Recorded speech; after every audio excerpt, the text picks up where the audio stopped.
Find out what's the general state of our country. What's the current situation? What must we do? Find out on The State of Affairs with Trevor Lindsay. Welcome back, and thank you for joining us on this edition of State of Affairs. We are live in studio with Sir John Swan. As we were speaking moments ago, just before the break, one might say, Sir John, that you're speaking doom and gloom. What's that? One might say you're speaking doom and gloom. How do you respond to that? I'm not speaking doom and gloom. One of the things I do is, it's my perception of what I see things. Yes, sir. It is, if it's reality to you, that's fine. If it's doom and gloom to you, that's fine. If it's doom and gloom, you should try to figure out how we can deal with it. Mm-hmm. If not, you go to your doctor tells you that you've got an ailment, that you need to do something about it, and what you do is you simply say, oh, I can't worry about that, and you go away, and the ailment can get worse and worse, and after a while you go back to the doctor and say, I'm sorry, I can't do anything about it because, by the way, you waited too long now, and all I can tell you is make yourself comfortable. Good stuff. Wow. So, I'm not here to appease the public, Yes, sir. or the government or anybody else. I'm here to give my perception about how I see things. And doom and gloom, you tell somebody who's leaving Bermuda to take their family or going out of Bermuda or thinking about leaving Bermuda, if that's not a doom and gloom experience, 8,000 people, 8,000 Bermudians so far. I'm not sure how many. I'm not going to be conjecturing. I don't know. We haven't had a census in Bermuda for how long that. Wow. That it's disgraceful. We should have one every 5 years because of the nature of our society and everything else. The international tendency is to do once every 10 years. Mm-hmm. I think we've gone over our time. We should be having our census to know what is the composition of Bermuda, both in terms of people, but we don't know. So what we're doing is going on conjecture and what the media says, what the polls tell us. And if you look at the polls, there is a lot of doom and gloom out there. Mm-hmm. And there's no sense me coming here and giving you a sweet talk and telling you everything is okay, And it's not. It's everything is going to be okay. It's going to be okay if you do something about it. That's Bob Marley, was it? Yes, sir. Yeah. He just celebrated 79 years of his day of birth, if he was still with us. But budget is on Friday. Yes. Budget is on Friday, sir. Yes. What are you expecting to hear? The premier spoke of a balanced budget, and you just said, at what cost? I mean, a balanced budget there should be a budget that says we've done what's needed to be done, and we've got some money left over, or we don't have money left over, but we've done what we're supposed to do. Done. That's what a balanced budget is. Only the public can judge. Only the public can judge whether that balanced budget is a legitimate budget or is a concocted budget. Only the public. You know what Bermuda was like. You know what we've had.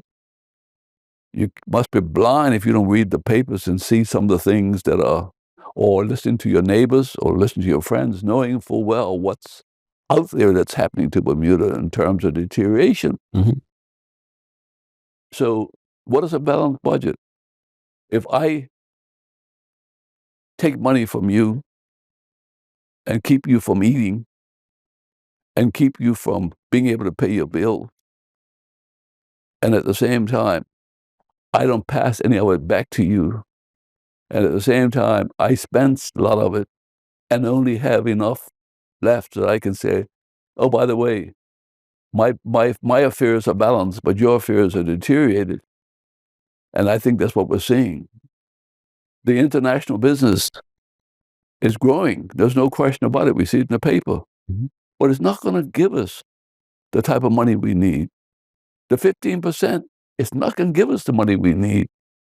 It's contrary.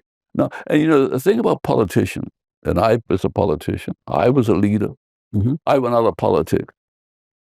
They're only around for so long. By the time they leave office, the problems haven't been solved. But they've done their thing and moved on. What you want to do is have politicians want to leave a mark that when I left something worthy of leaving behind. I don't see politicians doing that today. Mm-hmm.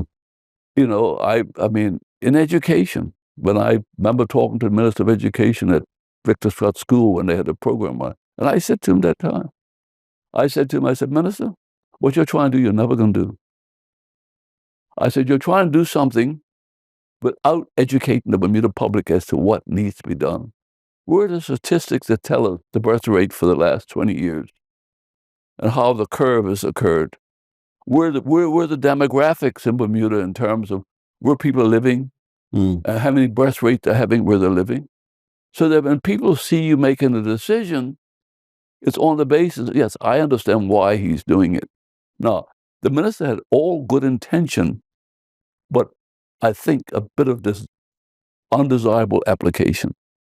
You got to have intention and proficient and profound application. So the public feels as though he knows what he's doing. And if I disagree with him, at least I know why I'm disagreeing. But the public just got very confused. I hope he's now settling it down and coming back to what our discussion was and moving along. But that's what leadership is all about. It's about guiding your ministers and guiding your system in a direction that has a coherent process and a more definitive and acceptable conclusion. That's critical thinking.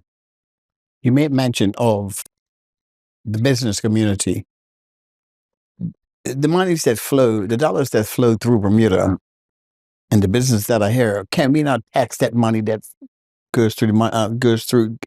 Are you talking about the business community? There are two types. There's three economies in Bermuda.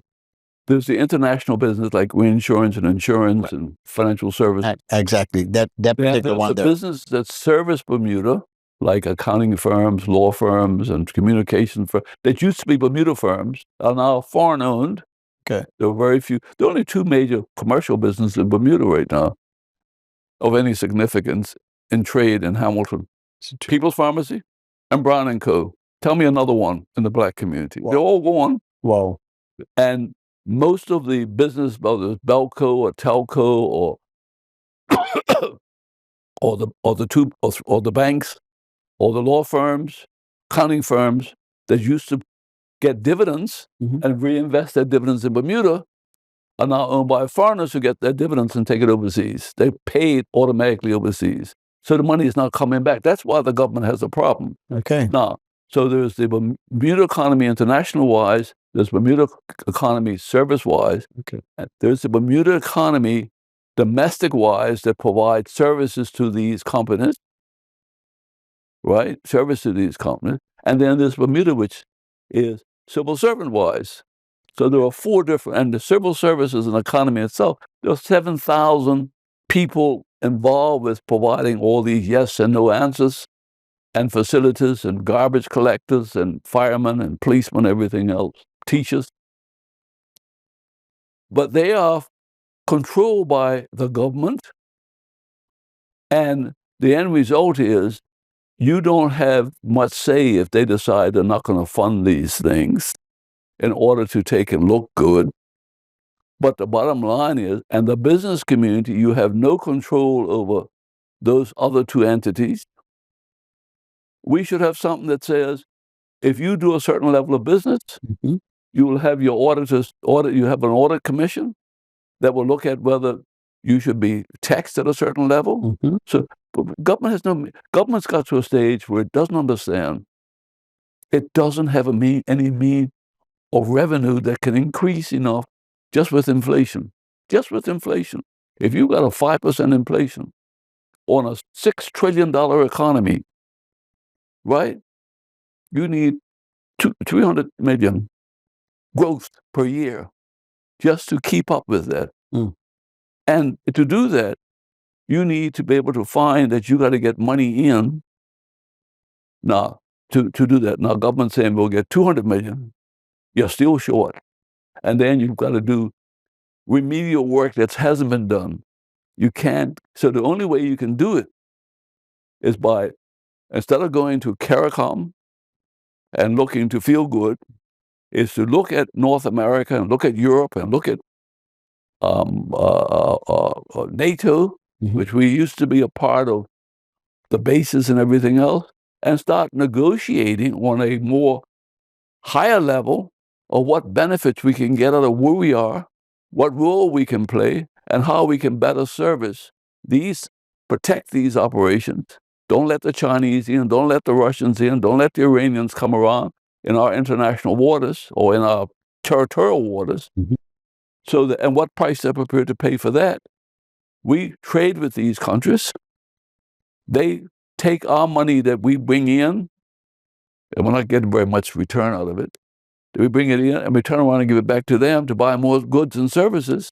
But the end result is we're a small country, but we don't have anything to sell back to them. So what benefits can we get? I think we have to think differently than we've thought in the past. CARICOM won't serve their purpose for it. Only we can do. We did it with the treaty, Mhm. and I believe there's another way we can get this country back on its feet very fast again.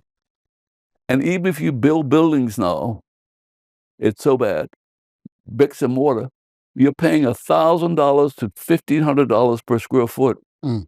Unless there's a company that really wants to have a headquarters and prepared to pay excessive money and buy the property and then put all that money into, as you see going on Front Street now, but there won't be many of them.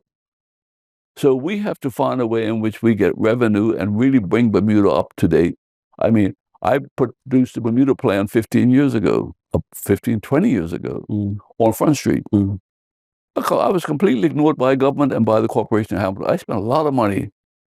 Lindbergh and Simmons and myself, we did it, and they won a contest. I paid them $10,000 for winning that contest. I paid another junior group $7,500, another amateur adult group, and then a school group $5,000. Plus, I fixed up the place to make it suitable. I never got a moment of gratitude from the government or from the Corporation of Hamilton. Do you think that plan can still work today? The Bermuda plan? The plan will still work today, but the corporation is now in trouble. It went and sold some property to somebody who should never have had it. They got this lien against them for $18 million. They've got the government saying Colorado car park. they got the government saying they're going to take them over. Mm-hmm. It's the first time I've ever heard of a municipality being taken over by a government, but that's new and novel. I think that's why it's hanging in the Privy Council for that long. I mean, we just do nonsense things and think we're going to make progress. He said the government wanted. They should be sitting down as partners in this little small 21 square miles and sit down as partners and talking about how we're going to make Bermuda work instead of being adversarial to each other. It makes no sense. We've become a nonsensical. We laugh at America, laugh at the President of the United States. We laugh at Trump. We laugh at what Americans are doing in Congress. We laugh at the Supreme Court. Thank God we got Larry Musson up there, as we've had the other Chief Justice, at least maintain. And thank God we've had the Monetary Authority. They're the two sound balancing acts. Okay. But what are we doing? We laugh at America. I sit around dinner tables and people, and you walk the streets. Oh, those crazy Americans, isn't it? I think we need to take a look at ourselves. Do you think that with the government looking to take over the municipalities, they want the revenue coming in from the city? I think there are a lot of assets. They have no debt, but they have debt now. They have this liability of having to pay, and maybe they have the money. I don't know what they have and don't have. But I do know that they have a lot of property in the city, that's assets that are non-incumbent. Mm-hmm. They've got some very valuable property. The docks is one example. Mm-hmm. Polyville parking lots is a good example. They've got big property on Left End Street. That's another good example. They've got the Fort Hamilton up there, and they've got other properties around Hamilton. There are a lot of assets in the corporation paid for by the business people who pay taxes to the corporation. I'm not sure how you separate taking over assets really that don't belong to the corporation. They are assets that were paid for by the taxpayer in Hamilton. The property owners in Hamilton paid those taxes. And government saying, now we're going to commandeer those things, put them in our portfolio and do what we want to with them. When you look at what's happening to the rest of Bermuda in terms of degradation, it frightens me if that thing follows through with Hamilton. Now, Hamilton is policed by policemen that's under government, not under corporation. Okay. And when you see the deterioration that happens along Front Street, which is supposed to be our main window of alone, that should tell you, my God. So we'll complain even more and have less. At least the corporation keeps the flowers going, paints their places up, and puts lights up and does things and gives you a nice Christmas look and so forth. Or when events take place, they got some order to them. So what you're saying now is we're going to get corporation, we're going to get the public works, parks, and whatever they want to call themselves, out doing what the corporation does now. And they're saying that's going to be more efficient. Well, I haven't seen the track record of efficiency. I mean, they spent a lot of money down roundabout, both roundabouts, digging up and everything else. And we then got some presentation of some cottages down there, but I'm not sure what they represent, except Bermuda cottages, live wood and paint. And then some trees on the other side. I thought it was going to be something that, when they dug up that whole hole and dug up that roundabout, I thought it was going to be something that's very exciting for what do we get? Well, that represented Christmas or represent the future of Bermuda? I'm not sure. Did it represent the congestion that we have in our housing? Did it represent the potential blight on the south roundabout when you got a couple of trees coming out of the ground with all that soil taken up and put back in again? A lot of manpower, a lot of money was spent to do nothing. To make what type of statement? It made. And so now we want to take over the corporation of Hamilton and do what? We've already insulted a big chunk of Bermuda, Hamilton, by saying, by the way, we're going to look after our zone. The economic zone is going to be stretched from King Street, I'm glad my building's in it, down to the rest of Hamilton, then go up Court Street and then go back a ton. What you're saying is I'm going to look after people who look like me and encourage that development. But the people that from Court Street going that way, they don't get a piece of pie. And their buildings are as better shape as the buildings on the other side. I'm sorry.